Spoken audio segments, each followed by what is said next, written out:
beaucoup pour cette invitation. Donc, tu vas me passer juste le micro, parce que je n'ai pas prévu de transparent. Je préfère discuter avec vous, en fait, et vous présenter les sujets qui m'interpellent en ce moment sur l'IA. Alors, je vais commencer quand même, je ne sais pas si tout le monde connaît mon parcours, donc je vais commencer par une brève présentation. Puis, je parlerai à travers tout ce que je vais présenter, il y a mes recherches qui sont mis en avant aussi. Hein, donc, vous verrez un peu ce qu'on fait au laboratoire, au CNRS, dans ma chaire en tout cas. Donc, je vais parler d'IA et des métiers. Je suppose que tout le monde sait ce que c'est que l'IA ici, ou les IA. Donc, je ne vais pas reparler de fondamentaux, mais aller sur ce qui me semble être l'importance aujourd'hui, c'est-à-dire de comprendre un peu plus loin à la fois la techno, mais aussi les conséquences sociétales et éthiques. Donc, je parlerai de ma chaire, des objectifs de la chaire, ensuite d'IA et des métiers, d'IA et d'éducation, et je finirai sur le livre avec l'IA et la mort, ou l'IA et l'immortalité. Voilà. Donc, mon livre, il a une couverture que j'imaginais pas.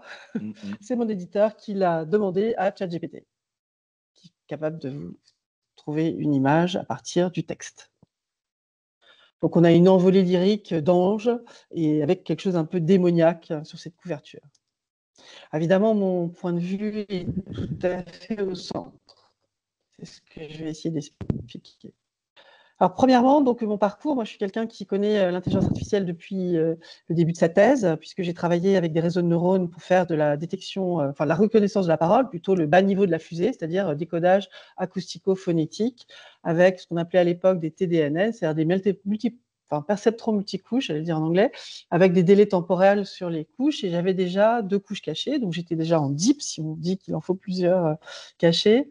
Et par contre, ça mettait un temps fou, quoi. On a travaillé sur des VAX et le temps de calcul était monumental. Donc, même au CNRS où j'étais, donc pour pas de thèse, on m'a dit, oh là là, il faut arrêter tout ça. On n'a pas de machine, on n'a pas parallélisé les calculs matriciels. Donc, voilà, ça ramène trop. Ça mettait 1 mois sur un VAX pour avoir l'ensemble des macro-classes, si vous voulez, de production phonétique.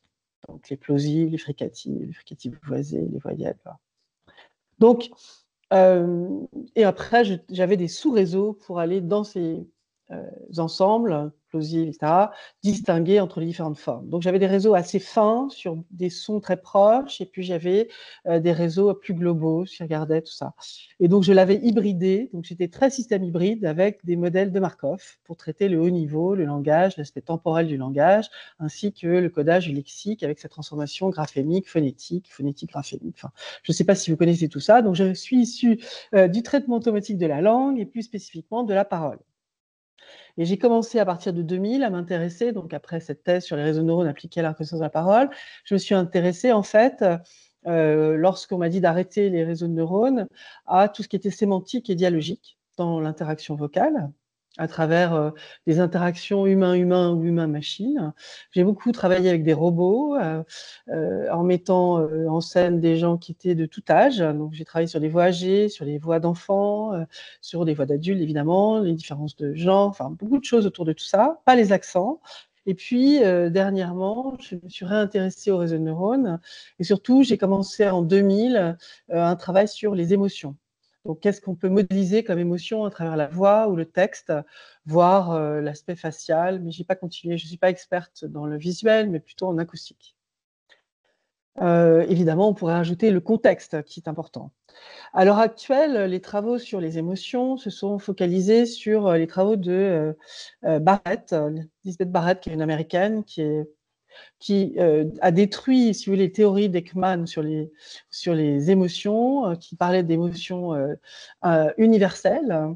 Et l'actuel state of the art sur ce domaine de modélisation des émotions dans les machines, c'est l'idée que l'émotion naît du contexte.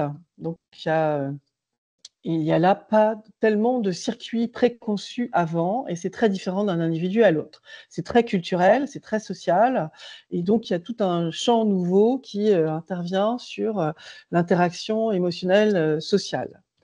Moi, j'ai travaillé sur plusieurs représentations des émotions avec des réseaux de neurones, avec différentes stratégies d'apprentissage machine pour faire de la détection. Dernièrement, j'ai une thèse qui a été soutenue qui montrait que si on utilise des LLM, c'est-à-dire des Large Language Models, on améliore finalement la compréhension de la diversité de la voix, mais aussi de la diversité du langage. Donc, on améliore les scores de détection des émotions. Les émotions, c'est compliqué comme champ, c'est très pluridisciplinaire, c'est pour ça que je suis vraiment dans un champ pluridisciplinaire ou interdisciplinaire, si vous préférez, et c'est plus adéquat, parce que d'abord, je suis passée professeur, après avoir été maître de conf à Saclay, je suis passée professeur à la Sorbonne, dans un UFR de sociologie et d'informatique, donc dans l'idée vraiment de travailler sur l'interdisciplinarité.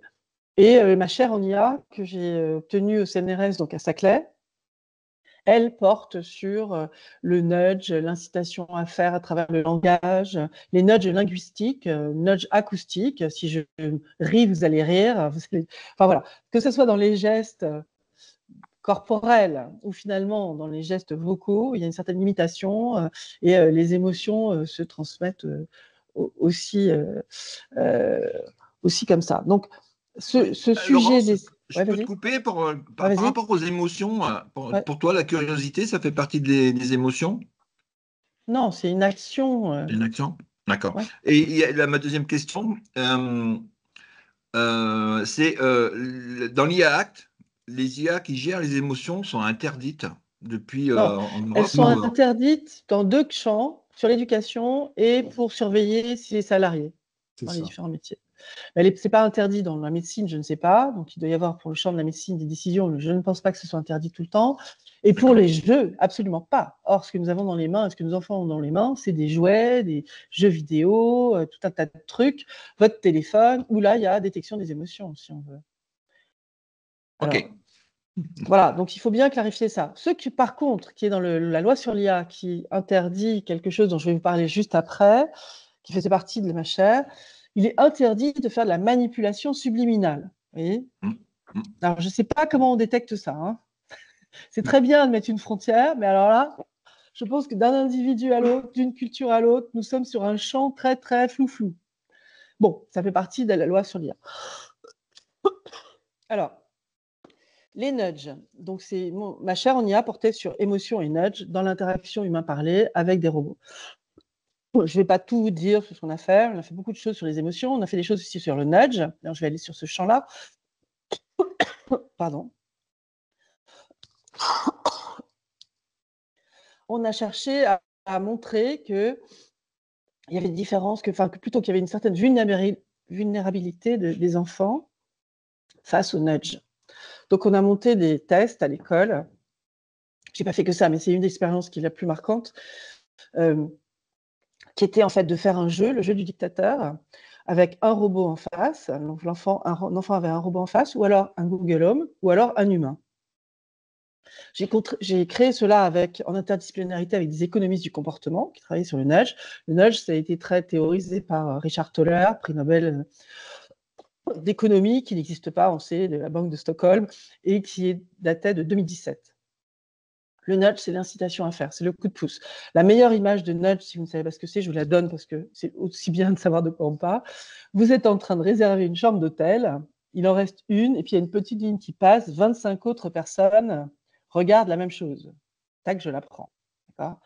Donc, je suis incitée à prendre, non pas obligée, évidemment, j'ai le choix de ne pas le prendre, mais une forte incitation. Il y a un autre mécanisme que j'ai étudié aussi, c'est le sludge, c'est-à-dire c'est l'inverse, c'est des frictions qui empêchent de faire quelque chose. Par exemple, vous voulez vous désabonner de Canal+, ben, c'est pas si simple. On va vous mettre des bâtons dans les roues, ça s'appelle du sludge. En général, c'est utilisé en marketing, ça existait déjà plein de dans la vie normale. Quand vous allez dans un supermarché, il y a du nudge, évidemment, il y a du nudge dans le métro, il y a des pas, enfin, il y en a partout. Maintenant, l'IA augmente en fait la capacité massive de déploiement de tout ça, avec une prise de vos informations ponctuelles qui ne sont pas sauvegardées et qui ne sont pas interdites finalement. Hein. Ou même si vous comportez votre comportement par rapport à un modèle qui a été fait par ailleurs, on sait à peu près où vous êtes et on peut vous nudger d'une certaine manière ou pas. Donc nous, moi, j'ai travaillé sur ce sujet avec I3E pour faire un standard sur le nudge. Puis j'ai travaillé aussi sur l'Europe, qui est venue me chercher pour travailler sur un standard autour du nudge. Donc, on l'a développé pendant 2 ans, un pré-standard, voilà. Et puis maintenant, il est reparti sur l'ISO. Donc, je pense que c'est bien que ce sujet soit discuté. Je ne maîtrise pas ce qui va découler de tout ça. C'est très, très difficile pour un chercheur de se retrouver à faire de la normalisation. J'ai découvert ça en vrai, quoi, hein. Donc, c'est absolument. Je pensais que ma curiosité, justement, que mon côté un peu agile, regardant différents pans, allait m'aider et me satisfaire dans le sens où il y avait un travail de recherche à faire pour trouver les bons critères. Pas du tout, c'est pas ça. C'est un jeu politico-économique où chacun y va en mammouth avec Microsoft d'un côté, Huawei qui essaie de vous débaucher, Google, et ça utilise, et tout le monde utilise tous les stratagèmes les plus minables, genre temps de parole, la faute d'orthographe, n'importe quoi, pour freiner, okay, et pour faire passer son truc qui est déjà fait.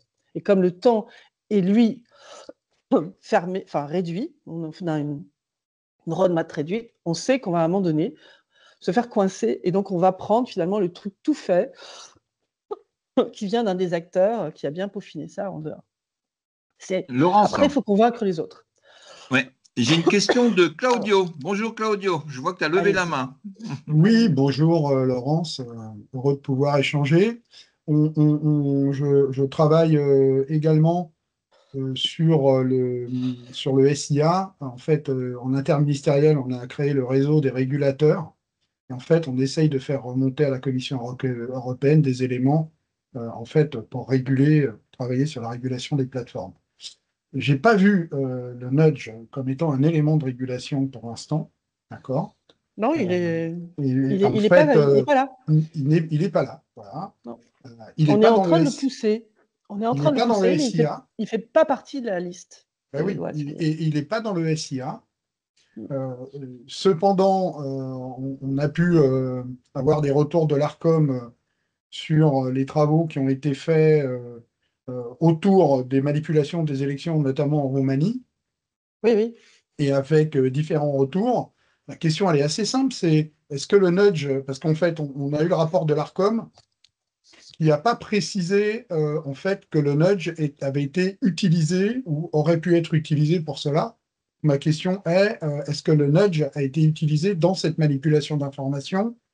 Il a été évoqué plein de choses, notamment le fait d'avoir des faux acteurs inscrits à plus de 25 000 pour essayer d'influencer la montée d'un candidat, ou d'avoir des réactions aux commentaires d'un candidat par un autre candidat, ce qui orientait l'algorithme de Oui, oui. n'importe qui vers l'autre candidat. On n'a pas évoqué cette histoire de nudge, donc est-ce que, à ton sens, ça a contribué également à cette dérégulation des élections? Bah, c'est du nudge. Donc, je vous explique l'expérience que j'ai faite et vous allez voir que ça rentre tout à fait là-dedans. Okay, Peer effect, c'est un biais cognitif. On va faire comme ses copains. Donc, nous, on a fait un test avec des enfants à l'école sur le nudge. Donc, il y avait un robot, un Google Home et un humain, à chaque fois un enfant en face. Et tout le jeu, on a pris le jeu du dictateur, justement, avec des économistes du comportement. Le jeu du dictateur, c'est pour les adultes, on donne de l'argent, on demande combien vous en gardez pour vous, combien vous en donnez aux autres. C'est un jeu d'altruisme. Et là, ce qu'on cherchait à faire, c'est les faire changer d'avis. Donc le nudge cherchait à faire changer d'avis. Or, le robot ou le Google Home ou l'humain disait les autres ont donné plus. Ou moi, j'en donnerais moins. D'accord? Et après, on regardait globalement, est-ce que les enfants changeaient d'avis? Il y avait 2 nudges comme ça. Et on regardait si les enfants changeaient d'avis ou pas, plus devant des machines que devant des humains. Oui, ils changent plus d'avis devant les machines que devant les humains.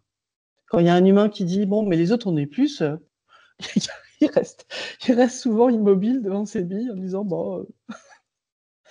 C'est assez étonnant. Après, c'est sans doute ponctuel parce qu'on n'est pas habitué à avoir des robots, là c'était Pepper ou Nao qu'on a utilisé autour de soi. D'accord. Donc pour les enfants, la cible c'était CE1, CE2, CM1, CM2, donc voilà, la primaire. Donc je pense qu'ils sont très vulnérables à cet âge-là. Alors je vais vous expliquer pourquoi je répète ce truc sur la primaire. Alors après, on l'a fait aussi, ce même test avec les Bernardins, sur un sujet autour de l'écologie avec des adultes. où on leur demandait quelles étaient leurs pratiques, et après on leur expliquait les fausses bonnes idées, comme manger des haricots verts qui viennent du Kenya, quoi, plutôt que de manger, enfin, les trucs auxquels on pense moins, qui sont des sludges, et on faisait du nudge et du sludge linguistique, et on s'est aperçu aussi que quand la machine abondait dans un sens ou pas, les gens avaient tendance à suivre. Donc même biais d'autorité. Bon, c'est peut-être ce genre de manip, j'aimerais la faire à 1000, 2000 personnes. C'est très difficile. Pour aller à l'école, pour faire ces tests, c'est extrêmement difficile. J'ai 200 enfants, c'est beaucoup de travail. Et pareil, au Bernardin, on a eu 150, je ne sais plus, un nombre comme ça. Donc il y a eu 2 thèses sur ces sujets. Donc si ça vous intéresse, il y a tous les détails. Après, bon, il faudrait aller plus loin pour comprendre cela. Mais dans votre cas, Claudio, je pense que c'est du peer effect aussi. On fait comme les autres. Donc si vous avez, de toute façon, on le sait, hein, vous avez un livre qui s'est vendu à 25 000 exemplaires, il se vendra beaucoup plus. Il y a des gens qui achètent leurs livres, qui les brûlent, et après ils disent qu'ils sont très hauts. J'en connais. Donc, le nudge, si vous voulez, ce qu'il faut bien comprendre, c'est que c'est le choix par défaut. Nous sommes, par exemple, beaucoup plus humanistes, là, c'est pas de l'IA, parce qu'on donne son corps à la médecine. Tout simplement, ils ont changé le procédé. Avant, il fallait faire une lettre pour dire qu'on donnait son corps à la médecine. Maintenant, il faut faire une lettre pour dire qu'on ne le donne pas. Comme personne ne fait, par paresse, l'effort de faire quoi que ce soit, mais on est beaucoup plus humaniste. Enfin, ça ne veut pas dire qu'on le donne forcément, mais si on le demande, en tout cas, voilà, il y a un avis favorable de... Alors, le nudge, c'est le choix par défaut, si vous avez bien entendu. Donc, il y en a partout. Moi, j'avais demandé à l'Europe, puisque quand j'étais donc à l'AFNOR sur JTC 21, j'étais responsable à un moment donné de for National and Societal Aspect of AI. Et donc, j'ai travaillé avec eux sur ces sujets de nudge, et je leur avais demandé un truc très simple, qui était lié à la diversité. En disant, voilà, je constate que, évidemment, on a 80% de codeurs qui sont des hommes et 80% des objets, grosso modo, qui fabriquent. C'était avant le ChatGPT, qu'on ne sait pas très bien quel genre il a, mais avant, tous les robots, les voix dans les ascenseurs, les voix dans les voitures, tout ça, c'était féminin. Okay.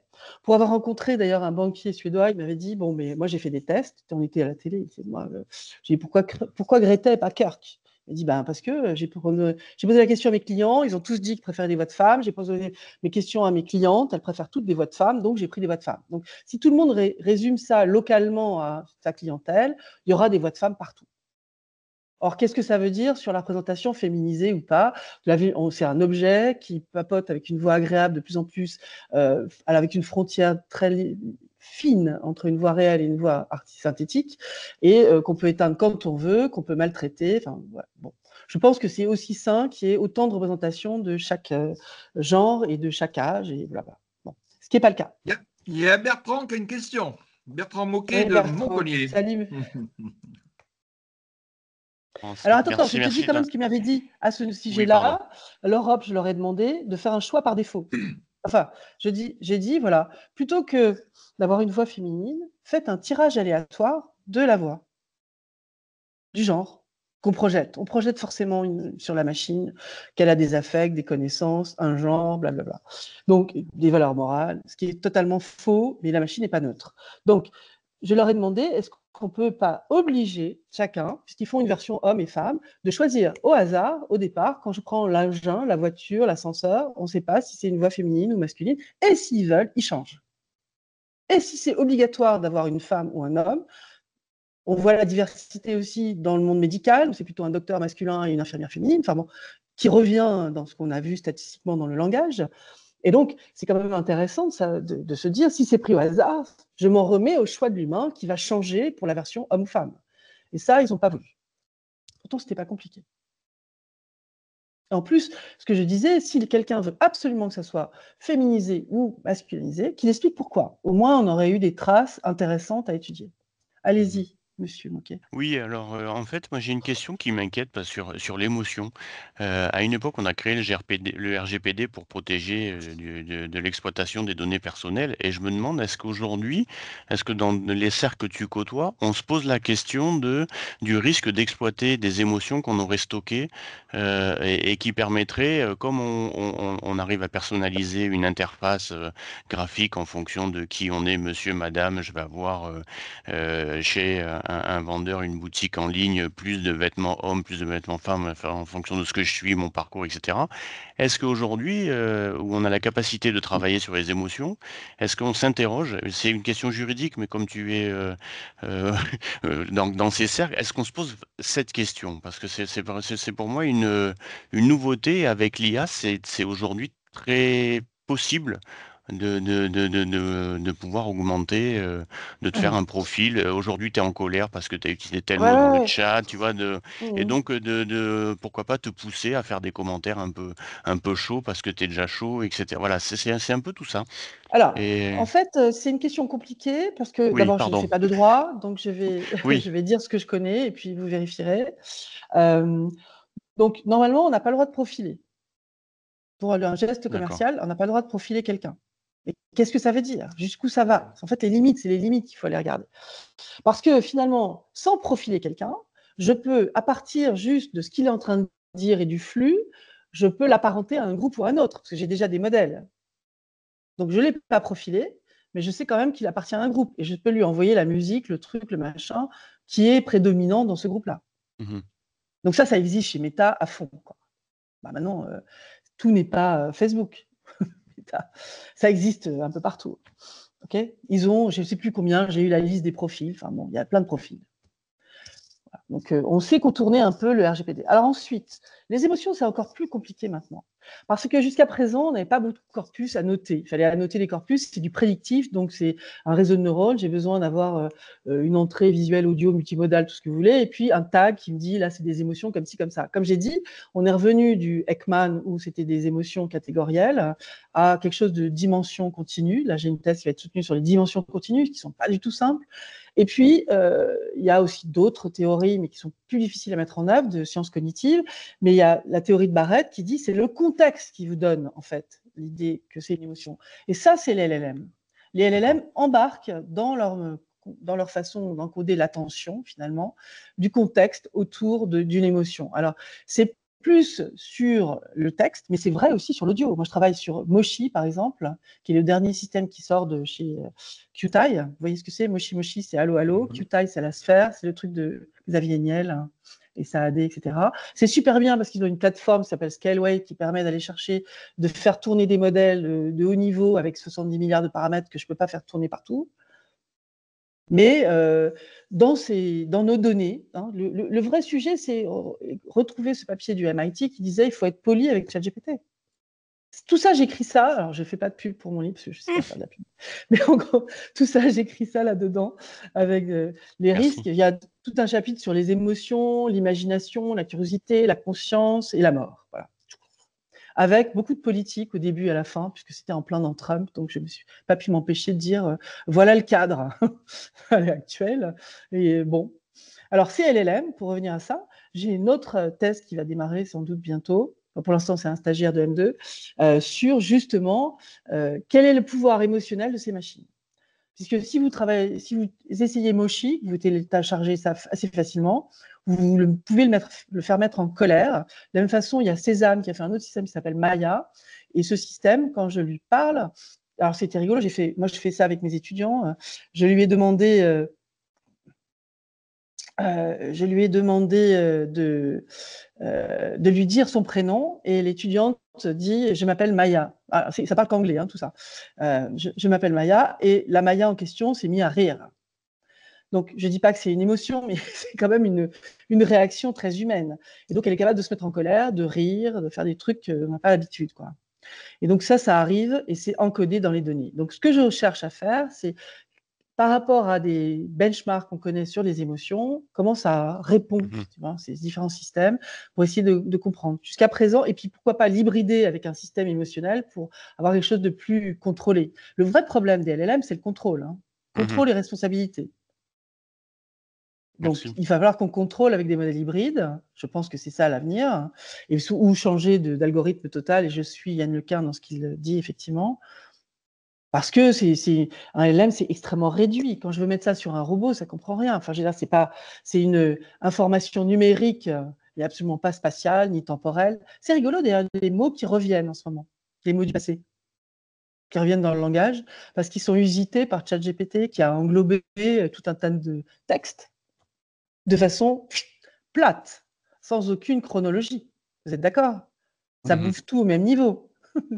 Donc ce fousitou de texte, c'est un peu comme ça que j'en parle, fait que ressort des choses étranges. Donc il n'y a pas que des hallucinations et des choses extrêmement bien. Après, tout le monde l'utilise. Moi, j'utilise pour faire le plan de ma salle de bain future. C'est génial. On fait faire plein de choses avec, mais à quel prix? Alors pour nous, adultes qui avons travaillé autrement, je pense que on va arriver à gérer. Pour les gens dans le milieu du travail, c'est un vrai sujet. J'ai rencontré des jeunes qui ne faisait plus que coder à travers ça, avec ChatGPT. Donc, ce que j'ai rencontré, c'est Station F, le 11 février, là, du 10, j'étais au Grand Palais pour parler d'éducation et des risques pour les jeunes enfants. Et le 11, j'étais pour parler des risques aussi sociétaux et de besoins dans l'éducation, d'avoir des formations un peu aux humanités. D'accord ? Ce qui n'est pas le cas de Polytechnique. Donc, il y avait Thierry Coulon qui était là, qui est iParis, donc vous connaissez, plus une école d'ingé, plus petite école, plus moi qui représentais la fac, et on discutait de besoin d'avoir des cours autour des enjeux d'éthique, des risques, qu'est-ce que c'est que le nudge, enfin des choses qu'ils ne voient pas forcément autour quand ils font du développement. Et dans l'assistance, ce qui m'a vraiment très surpris, c'est la réaction des gens qui disaient « Mais attendez, là, ça ne va pas du tout en ce moment. Les gens qu'on recrute, je ne sais pas si vous avez ces mêmes échos, les gens qu'on recrute sont des jeunes qui copie-collent ChatGPT. Et ils ne sont pas capables de le débugger forcément, et ce n'est pas de bon niveau, et c'est de la créativité zéro, quoi. Donc, ils seront vite remplacés. Donc, je crois que le grand remplacement qui va arriver, c'est parce que par paresse, on va copier ces trucs. Alors, à différents niveaux, dans différents objectifs, que ce soit un avocat, que ce soit n'importe qui, comme vous l'avez dit tout à l'heure, les références, ça a perdu les références qui sont données peuvent être fausses. Si c'est sur un sujet précis qui attaque un papier précis, si vous êtes en sorte de plagiat. Si c'est quelque chose d'un peu généraliste, alors c'est du fousitou. Et sans idée derrière, c'est de ce dont je parle là dans le livre sur la métaphysique de l'IA et sur un peu de philo et de métaphysique de l'IA, pour parler de ça. Et puis, si ça attaque sur un sujet qu'il ne connaît pas, que les données n'étaient pas, ça va broder autour de deux choses. Ça tombe bien, ça ne tombe pas bien, c'est de l'hallucination. Les gens disent c'est génial, ça crée. Bon, moi, je dis qu'il faut faire attention. J'avais entendu aussi même la radio dire que ChatGPT était meilleur que nous pour faire de la poésie. Bon, écoutez, non. Je ne crois pas. C'est pas surréaliste, c'est pas dadaïste, c'est rien du tout. Il n'y a pas de pilote dans l'avion, quoi. C'est de l'algorithme statistique pur. Quand aujourd'hui on vous dit on raisonne avec ces systèmes, on prend le prompt, on le segmente en petits bouts, puis on fait plusieurs requêtes, on a une espèce d'espace de travail et on jongle avec tout ça pour mieux répondre. Ça s'apparente aussi à de l'algorithmique pure. Quand on voit la machine répondre plusieurs sortes de réponses très humanisées, il y a des filtres. Les gens qui me disent « Mais je lui demande, est-ce que je peux lui faire confiance ?» Et le système répond « Vous ne pouvez pas vous faire confiance car je suis une machine. » Et tout ça très intelligent. Bon, excusez-moi, c'est encrypté en dur. Et puis, lorsque la machine est polie, c'est ce que disait le MIT, il vaut mieux être poli avec la machine, ça marche mieux. Pourquoi ? Parce que c'est nos données de gens polis qui sont dedans. Et donc, c'est ce prisme-là qu'il faut faire comprendre. Donc, le livre que j'ai écrit, c'est un livre pour se distancier par rapport à cette machine, en essayant de montrer les vides évidents qu'il y a. Derrière les mots, on construit un imaginaire. Quand je vous parle, j'ai une raison, une intention, j'ai un engagement, j'ai une force qui vient de ce que j'ai fait avant. J'ai tout un tas de choses qui s'accumulent, qui n'existent pas lorsque ChatGPT parle. Donc, arriver à faire comprendre le dessous des mots, c'est pour moi le plus important pour que tout un chacun ne se prenne pas cet objet ChatGPT comme son psy, ou ne lui demande pas des tas de choses que la machine va pouvoir ou non prendre en compte, mais qui n'auront aucune valeur réelle. Alors, je viens au dernier sujet, l'éducation. Donc, j'ai été très impressionnée par les tests qu'on avait faits à l'école, de voir ces enfants qui, finalement, ne suivaient plus cette machine. Et donc, je me suis dit, en étant présidente de la Fondation Blaise Pascal, qui est une fondation de médiation scientifique en maths et en informatique, avec Cédric Villani, qui est le président d'honneur, avec Hugo Duminil, qui est responsable sur Saclay. Enfin, on est sur national. Cette fondation, elle vient de qui, hein? C'est le CNRS, l'INRIA, les grandes écoles, les grandes universités. Alors, si vous voulez nous aider, je ne suis pas sûre que vous êtes... Bon, si vous avez envie de participer, welcome. On n'a pas beaucoup de budget, mais ce qu'on fait, c'est on fait des appels à projets et on finance, nous, des projets innovants, différents, pour parler des maths, pour parler... Donc, ça va sur l'éducation très, très bien. Le monsieur que vous parliez avant, Yvan Maillot, j'aimerais bien discuter avec vous parce que, effectivement, bon, Colin, on le connaît aussi, comment il s'appelle? J'ai un trou sur son prénom. Je le connais que lui, pourtant. On a écrit une pièce de théâtre ensemble avec Gilles Dawek et Serge Abitboul. Donc Serge Abitboul m'a donné le bébé de la fondation, c'est-à-dire de prendre cette présidence. Et au sein de cette fondation, qu'est-ce que j'ai fait? Puisque l'école s'intéresse à faire faire coder les enfants ou leur apprendre ce que c'est que le code et parler peut-être sans doute d'éthique, évidemment, mais à partir de la 6e, moi je pense qu'il faut le faire avant, lorsqu'ils ont déjà un portable dans les mains et que... ils ont déjà, en fait, des grands frères, des grandes sœurs, ils voient déjà l'informatique, et sans aucun garde-fou. C'est-à-dire sans personne qui vient expliquer. Les parents ne peuvent pas expliquer, le prof en général, il ne sait pas expliquer. On a fait en fait 10 capsules qui s'apparentent un peu au box de la main à la pâte, dans l'idée de donner au professeur une petite vidéo qui décrit un sujet. Donc ça peut être Green AI, la consommation d'énergie. Qu'est-ce que c'est que mon identité sur Internet? Qu'est-ce que c'est qu'être une fille ou un garçon sur Internet? Qu'est-ce que c'est que le harcèlement et qu'est-ce qui se passe? Qu'est-ce que c'est que la prise de l'attention et les jeux vidéo? Qu'est-ce que c'est que le code, l'IA, Robot mon ami. Enfin voilà, on a fait une dizaine de choses comme ça, qui sont avec une chouette qu'un de mes étudiants a construit. Enfin, on a tout construit. C'est d'assez bonne facture, c'est plutôt pro, et c'est des concepts qui sont tous expliqués. Donc, c'est autosuffisant pour le professeur. Il apprend aussi ce que c'est qu'un cookie, ce que c'est que la dopamine, mais je pense que tout le monde sait ce que c'est. Mais enfin, les enfants étaient contents de le comprendre. Et à la fin, nous, ce qu'on cherche à récupérer, c'est un questionnaire pour avoir un suivi des mots qui les ont plus impactés, avoir leur idée, etc. Et construire, en fait, sur qu'est-ce qu'il est nécessaire de leur apprendre, à quel âge. Alors, j'ai commencé à en parler à des rectorats. On va faire une expérience en Haute-Savoie, donc je vois un recteur bientôt. Il y a des profs qui nous joignent, qui disent « Ah, enfin, ça existe ». Les capsules sont libres. Hein. Ce que je demande juste, c'est qu'on ait ce retour. Et c'était un travail qui a été financé par ma chaire, par la fondation, par quelques industriels et par la Maïf Éducation, qui nous a beaucoup suivis là-dessus parce qu'ils m'avaient demandé de faire une présentation et après, je leur en ai parlé. Donc, c'est un effort de guerre de plusieurs et je pense que c'est assez réussi. Ce que j'ai vu dans classe, grâce à Édouard Philippe, j'avais été sur les épaules des géants au Havre, donc je lui ai demandé est-ce qu'on peut, je lui ai demandé à son équipe, est-ce que je peux aller tester ces capsules dans les classes de CM1. Et on a eu accès à CE2, CM1. Et effectivement, les enfants ne tarissaient pas de leur moi je fais ça, mon frère, machin. Enfin, c'était une foultitude de questions et d'affirmations autour de tous ces objets. Et on leur a montré justement la prise de l'attention, le caractère chronophage, le besoin. On essaie d'être vraiment le plus neutre possible tout en expliquant, simplement. Et à la fin, on leur demande quel mot vous avez compris. Dopamine. Dopamine, vous avez tous compris. Alors, on leur montrait aussi les jeux vidéo, pareil, avec le besoin d'acheter. Vous savez qu'il y a eu un dossier de l'Europe, je crois, que j'avais vu passer, qui était du style 40 € par mois, les enfants de vers 10-15 ans, là, qui vont consommer sur ces petits objets. Ça coûte rien, mais ça coûte beaucoup si on comptabilise tout. Donc, ils passent 5 heures par jour devant ces écrans. Il est temps quand même qu'on prenne à cœur cela. Donc, la préface de mon livre, c'est ce que j'ai écrit avec Cédric Villani sur le réseau du ministère de la Recherche, sur le besoin absolu qu'aujourd'hui, on ait une vraie intention de travailler sur l'éducation, sur l'IA. Non pas pour faire juste du code, mais pour qu'on leur apprenne à concevoir et qu'il y ait des temps sans machine. Ouais. Voilà.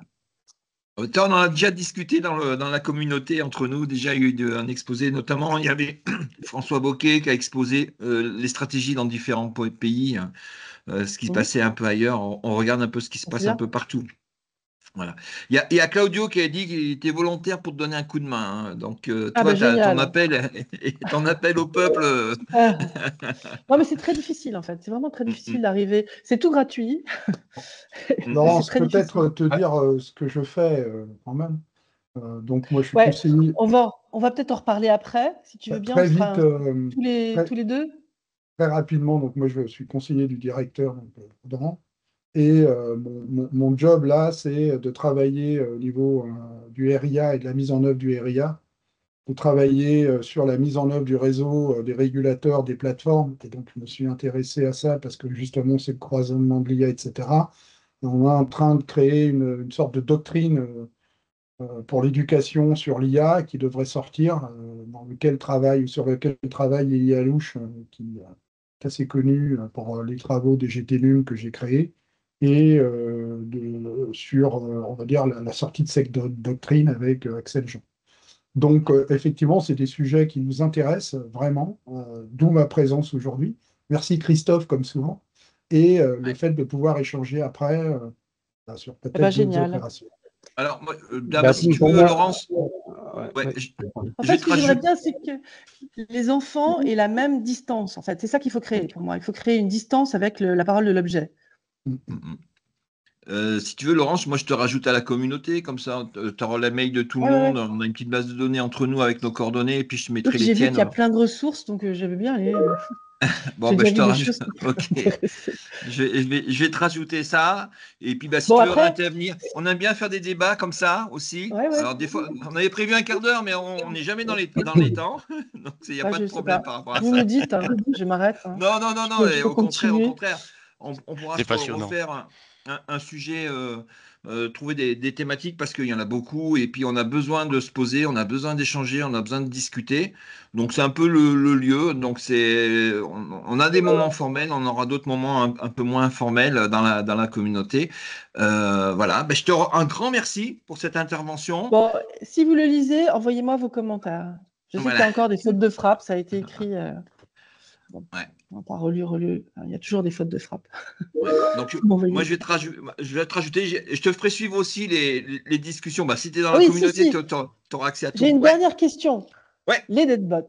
Il se trouve que j'ai une collègue, qui malheureusement sa fille est décédée, qui l'a fait renaître sur un objet comme ça. Et on en a beaucoup discuté. Et Replica, il y a un Allemand qui a aussi payé 15 000 € pour avoir son clone et qui est en train de fin de vie, quoi, et qui pense que ça va être utile pour ses enfants et sa femme. Le Japon, j'ai beaucoup été au Japon, ils ont inventé un rituel de 49 jours pour ces objets robots sur lesquels on peut envoyer le visage du défunt qui peuvent parler avec la voix du défunt, mais ils n'inventent pas avec du LLM. Maintenant peut-être, mais à l'époque ça n'inventait pas. Voilà, donc il y a un problème de dignité de l'humain, il y a un problème. Qu'est-ce que vous en pensez, vous? Si, moi je sais que j'ai perdu une amie très chère il n'y a pas longtemps et que la voir venir sur une machine me fait réagir. Mais quelle serait votre réaction à vous? Le On débat peut est faire là. un tour de table de réaction parce que c'est quelque chose que je trouve compliqué. Il y a un Ouais. épisode de Black Mirror qui est Oui, excellent oui, je sur sais, ça. je le connais par cœur. Je le cite d'ailleurs, je parle de tout ça, mais qu'est-ce que c'est pour vous? Parce que moi, j'ai dit dans mon livre le problème de consommation, parce que vous imaginez bien, si j'ai les données de mes 5 générations précédentes, si on continue comme ça, on va en avoir beaucoup, beaucoup des données. Est-ce qu'on les garde tout? Est-ce qu'on les empaquette? Qu'est-ce qu'on fait de tout ça? Est-ce que demain, je vais au cimetière, j'entends la voix de mon père ou de mon ami? Enfin, waouh! Qu'est-ce que j'ai fait Est-ce que j'ai plus de deuil? Est-ce que c'est très glauque, oui. Bon, mais c'est qui m'a dit ça? C'est Jean-Christophe Durand. Mais vous réagissez comment? Est-ce qu'il y a pour certains d'entre vous, parce que j'ai été très étonnée aussi d'être invitée. Alors j'ai refusé la deuxième fois, mais la première fois j'étais invitée à un colloque à Nantes sur l'immortalité numérique. Hein. Il y avait un psychiatre, il y avait un sociologue, et il y avait dans l'assistant des startups qui venaient me voir en me disant c'est super, vous pouvez nous aider. Nous, on va dans les EHPAD collecter les données des personnes âgées. Les enfants sont très contents. Donc, je ne veux pas dire, hein, mais c'est un vrai sujet. Il y a ça s'appelle la grief economy, l'économie du chagrin. Enfin, c'est sordide, hein, je suis bien d'accord. Mais n'est-ce pas refuser la mort? Oui, oui, mais qu'est-ce que vous en pensez? C'est quoi votre réaction première? Il y a plein de mains qui sont levées, donc je vais Vas-y. commencer par François qui n'a pas encore parlé. François Oui. Rouel de Brest. Oui, merci. pense que c'est une question extrêmement personnelle. Donc, je vais prendre mon cas. Mon père est mort quand j'avais 5 ans. J'en ai donc un souvenir très imagé. Hein. Je ne l'ai donc essentiellement connu qu'au travers des photos qui étaient prises. Et lorsque j'ai eu 15-20 ans, j'ai eu la chance d'accéder à des enregistrements audio qu'il avait fait avec sa voix. Il n'y avait pas encore de caméscope, hein, il n'y avait pas encore ce genre de choses. Ouais. Et c'est vrai que l'émotion que j'en ai ressentie est énorme. Maintenant, je pourrais tout à fait récupérer. Alors, je commence à être d'une ancienne génération. Hein, je ne sais pas comment réagirait la nouvelle génération, mais je pourrais tout à fait récupérer ces enregistrements sonores et les soumettre à une IA pour les slicer, pour ensuite les générer, pour pouvoir dialoguer avec lui. Mais bon, c'est une tromperie. Oui, c'est une tromperie en fait. Fondamentalement, c'est une tromperie. La peine, alors, quand on a perdu quelqu'un de proche récemment, je pense qu'effectivement, on n'a pas encore tout à fait le deuil. Là, ça fait maintenant quelques dizaines d'années, largement supérieur à 2, que c'est arrivé. Le deuil, il est fait. Alors, pourquoi faire ça? Si c'est pour aider à faire le deuil, pourquoi pas? Si c'est pour retrouver un ersatz de la personne qu'on a connue, très clairement, j'y vois strictement, de mon côté, aucun intérêt. Ça peut être, par contre, positif dans un cadre thérapeutique pour effectivement permettre de passer à autre chose. Ce n'est que mon point de vue. Non, mais je pense que... Donc, il y a un grand débat. Bertrand, je te laisse la parole. Quand il y a un sujet comme ça qui est numérique, directement, je pense systémie. Donc j'essaye d'analyser par niveau. Au niveau micro, au niveau directement de la technologie en possession des personnes qui l'ont, effectivement, c'est un côté fascinant et on peut comprendre. Et je pense qu'on a tous eu cette émotion de voir une photo transformée en vidéo d'un ancêtre qu'on n'avait peut-être pas vu et tout d'un coup, il a l'impression qu'il vit. Donc d'un point de vue micro, il peut se passer des choses intéressantes. Ce que je trouve déstabilisant et généralement ce qui perturbe beaucoup notre société, c'est quand le macro, le niveau valeur, est perturbé dans le même temps. Et donc on se retrouve avec un paradoxe à gérer, c'est-à-dire qu'on a une émotion qui va être quelque chose pour le coup assez positif de par ce qu'on vit, et dans le même temps, nos valeurs sont complètement perturbées parce que tout d'un coup, ça repositionne la fin de vie, la mort, la perte de quelqu'un et tout ce que ça veut dire en termes de construction de l'individu psychologiquement, le rite, le passage, je deviens le suivant, je deviens le père là où je prends la place du père, etc. Tous ces rites qui sont en fait dans notre système de valeurs se retrouvent aussi perturbés. Parce que finalement, cet être va peut-être prendre la place de ce que je l'aurais dû être en tant qu'individu dans la logique des choses, etc. Et donc c'est ce paradoxe, moi, qui m'inquiète, parce que le paradoxe c'est très difficile à gérer par les êtres humains. Tout d'un coup, ça fait des injonctions contradictoires et ça perturbe la vie d'une manière ou d'une autre. Et donc voilà, ma réaction en À utilisant la chaud? systémie, c'est celle-là. Ouais. Ouais. Ouais, à chaud, c'est ça. Ouais. Ouais. Non, mais je suis assez d'accord avec vos points de vue, là. C'est ce que j'ai essayé d'écrire dans le livre, comme j'ai pu, mais je me suis dit que c'était un sujet qu'il fallait qu'on prenne vraiment à cœur. On est en train de parler de la fin de vie, on ne parle pas de ça. C'est Alors, ça. Yvan, il demande comment lever la main. Alors, Tout en haut. avant-dernière question de Claudio et après Yvan. Claudio, à toi. Oui. Et après, Bonjour on arrête encore parce à qu'il y a tous. David qui attend.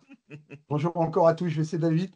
Donc moi, il m'est arrivé, j'ai un ami collègue qui est décédé il y a pas mal d'années, et d'un seul coup, sur Facebook, j'ai vu arriver son profil qui demandait un contact. Alors, j'étais Oui. partagé entre me dire, ben, je vais aller voir un petit peu ce qu'il a fait, et puis me dire, bon, finalement, il n'y a pas de mort dans le numérique. Alors, ça veut dire quoi? Il n'y a pas de mort dans le numérique, ça veut dire qu'on se projette vers l'infini. Et puis, je me suis dit, en fait, effectivement, par rapport à ce qui vient d'être dit, la question du deuil, de l'oubli, mais en même temps, dans ce cas-là, il n'y a pas d'oubli. Est-ce que c'est positif ou négatif? Je suis incapable de répondre. J'étais complètement partagé dans un paradoxe. Après, dans l'aspect réflexion, je me suis dit également, mais en fait, il y a toute la question de la crédibilité, de la crédulité qui va être impactée. Il y a des gens qui vont en profiter, très certainement, Ouais. jouer sur le deuil avec, on va dire, des systèmes mafieux qui vont certainement se mettre là-dedans parce que c'est très porteur, c'est pas régulé. Il y a les problèmes Euh, d'héritage, tu vois. voilà. Et donc, voilà, comme toute chose, je pense que quand les choses arrivent, alors il ne faut pas toujours mettre un cadre, mais il faut regarder un petit peu quel impact ça va avoir et comment gérer un petit peu tout ça. Et je suis incapable d'avoir d'autres sentiments, mais en fait, la crédulité La euh, vulnérabilité qu'on et va la avoir par rapport à vulnérabilité m'ont ça. l'air d'être fortement impactées. Ouais. Autre réaction? Yvan? Oui, alors, donc j'ai toujours pas trouvé, on m'a expliqué comment lever la main, mais je vois pas, mais c'est pas grave, donc, puisque j'ai la parole. Donc, tout d'abord, bah, merci pour cette présentation très intéressante. D'ailleurs, comme mon nom a été mentionné, je serais ravi de la continuer. Alors, par rapport à la question, là, moi, j'avoue que je pense que c'est très personnel, comme ça a été dit, et j'ai pas vraiment de position là-dessus, sauf que je suis jamais vraiment choqué par ce genre de choses, contrairement peut-être à ce que tout le monde dit. Enfin, voilà, donc je ne sais pas trop, mais je dirais pourquoi pas, ça regarde les gens et l'usage toxique qu'on pourrait en avoir, enfin que certains pourraient en avoir, effectivement, c'est vrai pour tout.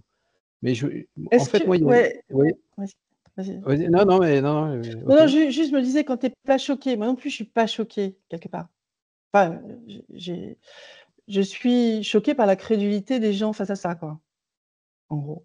Du fait qu'ils pensent que finalement, En c'est fait, c'est ça. l'émotion pure, en fait. C'est Ouais. le manque fait qu'on peut se transformer en cette personne vulnérable qui d'un seul coup va trouver incroyable cet objet qui rationnellement est rien. Mm. Et cela montre à quel point on est très, très, comme tu disais avant, très crédule et très vulnérable dans cet état émotionnel, quoi. Mm. Alors, Ouais. toute Ouais. dernière Et question, c'est parce qu'il peut-être y a. lié, oui, ce que je voulais juste dire, c'est peut-être Oui, lié aussi pour l'informatique qu'on connaît bien. Enfin, tu vois, le chat GPT et tout ça, comme vous tous, enfin, je pense qu'on maîtrise, quoi, comme c'est fait, qu'est-ce que c'est. Enfin, moi, il n'y a pas d'émergence de quoi que ce soit. Je vois bien ce que ça fait. Et du coup, je suis pas, voilà, je vois la combinaison. Je vois le fusil-tout d'idées qui débarquent de plein de et en plus, même pas d'idées, puisque ce sont des tokens très, très courts. Alors maintenant, il y a des concepts tokens, enfin aussi. Mais... Il y a un autre truc qui me choque, puisqu'on est dans une communauté qui parle. Je vais vous laisser la parole pour le deadbot. Est-ce qu'on pourrait faire une émission sur les instructs? Vous voyez ce que c'est, les instructs? C'est le truc qui est jamais en open source. d'accord. Ah ouais, Et ça, c'est un ça me vrai parle. sujet. Parce que Eh c'est la bien, on vraie en parle. manipulation, elle est là et elle est opaque. Et quand on dit, moi, Pour le mois prochain, c'est mort, mais pour le mois de juin, c'est bon. ok. Bon, alors, C'est qui noté. d'autre pouvait... Ouais, c'était Allez, juste une petite réaction. Bon, c'est des questions abyssales. Merci de les poser parce que on n'entend pas souvent discuter sérieusement de ces trucs-là. Donc, c'est vraiment super intéressant et merci beaucoup. Moi, j'avais l'impression que on est un peu des animaux sociaux et qu'on projette notre socialisation sur à peu près tout et n'importe quoi. Oui. Peut-être que les outils qui permettent de faire revivre de manière numérique les morts, c'est une certaine évolution de ce qu'étaient déjà les Tamagotchi il y a quelques années où on avait envie d'avoir des amis. Et en fait, tout ça procède des affordances qu'on veut voir dans la technique aujourd'hui. Et comment est-ce que c'est bien utilisé ou pas? Bah, ça dépend de savoir comment nous, on a envie de s'en servir bien ou pas. Et là où c'est glauque, ces trucs-là, c'est qu'il y a des acteurs économiques qui ont bien compris qu'on est des espèces d'animaux sociaux qui cherchons à avoir de l'affordance partout et qui veulent en faire des marchés sans du tout se poser la question de savoir s'ils font du bien ou pas aux gens. La question n'est pas là. La question, c'est de faire du business, quoi. C'est là que c'est absolument Alors, odieux. je suis totalement en raccord avec ce que tu venais de dire. Et alors, j'ai rajouté quelque chose qui va vous faire réagir de la même façon, je pense, parce que c'est assez commun finalement, mais il faut le dire. C'est qu'à chaque fois qu'on a des innovations arrivent. Donc là, quand même, c'est peut-être très disruptif ce qu'on vit et ça va à toute vitesse et ça continue, etc. On a un retour arrière vers des croyances tout à fait obscures et des reculs idéologiques qui défient la logique. En fait, on ne sait plus. Et là, je crois que c'est le paradoxe de niveau d'innovation, quoi. Alors, on a vu arriver de la même façon, quand il y a eu l'imprimerie, on s'est dit que c'était la mort de tout. Il y a eu des gens brûlés, quoi. Enfin, je veux dire, on va vers des réactions extrêmement fortes. Oui, tout à fait. Ouais. Et plus, en fait, moins c'est expliqué, c'est là-dessus que je lutte, moi. Comment on fait pour éduquer massivement, mais vraiment pas en surface, là, j'en peux plus, moi, de ces pseudo-experts qui vous expliquent comment faire des prompts. Je ne peux plus entendre ça. D'accord. Ouais. C'est Michel Serres qui disait le contre-pouvoir du savoir, c'est la croyance. Mais bien sûr. Celle-là, elle est pas mal. Ouais, c'est exactement ça. Allez, Dominique, c'est la dernière, parce qu'il y a David, je vois, il trépigne d'impatience. Ah non. Honneur à la discussion, franchement. Continuez si vous avez des choses à dire. Moi, c'est pas. Ouais. Ok, vous m'entendez là, c'est bon? Ouais. Ok. Alors, je pourrais aller dans la même direction que Pierre et puis rationaliser et discuter sur ce sujet à ce niveau-là. Mais il se trouve que depuis 15 jours, là, je suis dans les affaires de tri de mes parents décédés il y a quelque temps. Et il fallait vraiment que je trie. J'ai des cartons encore derrière moi. Bon, vous ne pouvez pas voir, j'ai mis une autre image à l'écran. Mais je suis plein de cartons partout. Ça m'étouffe. Et là, je suis en train de régler ça. Et qu'est-ce qui se passe? C'est qu'au début, je voulais tout garder. Parce que voilà, c'est les parents, etc. Et là, je me sens de plus en plus allégé en jetant tout ce qui n'est pas de mon histoire, qui était la leur, les voyages qu'ils ont faits, etc. Tout ce qui leur appartient à eux et qui ne m'a pas construit. Moi, ce qui m'intéresse, c'est ce qui m'a construit en tant qu'individu. Et ce qui m'intéresse, donc, c'est le passé, savoir qui j'étais, qui je vais devenir et qui je suis. Je pense que ça ne regarde plus que moi maintenant. Et je jette, en fait, tout ce qui n'appartient pas à mon histoire. Tous les freins à un développement personnel. Voilà. Quoi. Et par contre, ce que j'avais voulu faire, quand mes grands-parents étaient encore vivants, j'aurais bien voulu interroger mon grand-père, le laisser parler, d'avoir un témoignage historique de sa vie, d'où il venait, qu'est-ce qu'il a vécu. Il a vécu la guerre, même en Suisse, on a quand même eu la guerre. Lui, il travaillait pour les services de renseignement, donc il a des choses qui étaient assez passionnantes dont il ne parlait pas. J'aurais voulu garder cette histoire, parce que cette histoire, c'était un élément historique. Et ça, je regrette de ne pas l'avoir eu, mais en tant qu'un artefact historique, un témoignage qui reste en fait figé dans l'histoire. Maintenant, d'avoir des moyens de faire revivre mes proches ou mes parents, ce qui irait un petit peu au-delà de ce que Barjavel décrivait déjà dans Ravage, où on gardait les morts à la maison, congelés en position dans un fauteuil ou autre pour avoir toujours le grand-père à disposition. On irait un petit peu plus loin pour les faire revivre. En fait, c'est pas eux. Et si je peux dialoguer avec eux, en fait, c'est pas eux qui me répondent. Et en fait, ce qu'ils pourraient me dire ne m'intéresse pas. Ils appartiennent au passé. Moi, j'appartiens au présent et j'espère encore un moment à l'avenir. Et c'est à moi de le construire. Je n'aimerais pas le construire en dialoguant avec des pseudo-artefacts qui auraient simplement le visage de mon père ou ma mère ou de mes proches disparus. Outre toutes les choses qu'on a dit aussi par rapport qu'il y a des sociétés derrière qui aimeraient développer ce genre d'outils et qui vont nous vendre en fait du rêve. Du rêve et du cauchemar, parce que je pense que c'est du cauchemar au final. Voilà, j'ai dit. Ah, c'est très gentil. Merci, alors, qui a dit la question abyssale? J'ai pas noté votre nom. C'était moi, Pierre Bust, Université de Rennes. D'accord, merci Pierre. Donc moi j'aimerais bien... c'est des sujets sur lesquels j'en ai beaucoup parlé dans ce livre, je vais continuer à en parler. Je pense que c'est important quand Mais Laurence, là, tu mets le point. Là, la communauté, ça fait qu'1 an qu'elle existe, enfin 1 an, et j'en discutais avec quelques-uns d'entre nous. Là, on a un format court. On fait, au départ, c'était qu'1 heure, mais maintenant, on est sur du 2 heures, les meetings qu'on fait. On a besoin d'espace, alors aussi bien sur les questions philosophiques, juridiques, éthiques, pratiques, de moments qu'on va constituer autour de la communauté beaucoup plus longs. Là, par exemple, là, les choses, tu vois, on était parti sur un quart d'heure de présentation du bouquin, puis on est parti sur 1 heure de discussion. je pense que c'est des temps qu'on a besoin de ces temps-là pour nous, pour se construire, pour avoir des idées, pour échanger. C'est des formats qu'on va proposer dans la communauté. J'en ai discuté notamment, alors sur tout autre sujet avec David, parce qu'on va commencer à parler après d'un point de vue technique, c'est quoi un serveur RAG, le serveur d'inférence, il a fait tout un tas de tests.